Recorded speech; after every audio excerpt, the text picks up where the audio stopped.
আসসালামু আলাইকুম ওরহমতুল্লাহি ওয়াবারাকাতুহু। প্রিয় বন্ধুরা, কেমন আছেন সবাই?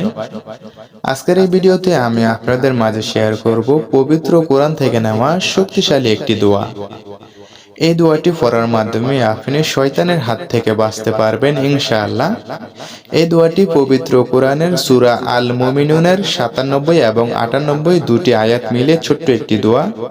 তাই অবশ্যই সবাই এই দোয়াটি শিখে নেবেন এবং নিয়মিত পড়বেন, ইনশাআল্লাহ শয়তান থেকে মুক্তি পাবেন।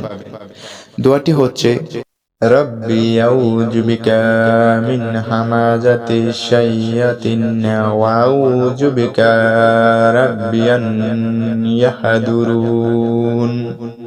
এই দোয়াটির বাংলায় অর্থ হচ্ছে, হে আল্লাহ, আমি শয়তানদের খারাপ চিন্তা ও কুমন্ত্রণা থেকে আপনার কাছে আশ্রয় চাই এবং আমি আপনার কাছে আশ্রয় চাই যেন তারা আমার কাছে না আসে।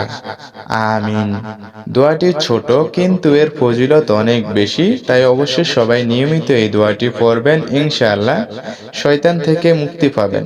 ভিডিওটি ভালো লেগে থাকলে অবশ্যই একটি লাইক আর এমনই নতুন নতুন ইসলামিক ভিডিও পাওয়ার জন্য আমার এই চ্যানেলটিকে সাবস্ক্রাইব করে দিবেন। সবাই ভালো থাকবেন, সুস্থ থাকবেন। আল্লাহ হাফেজ।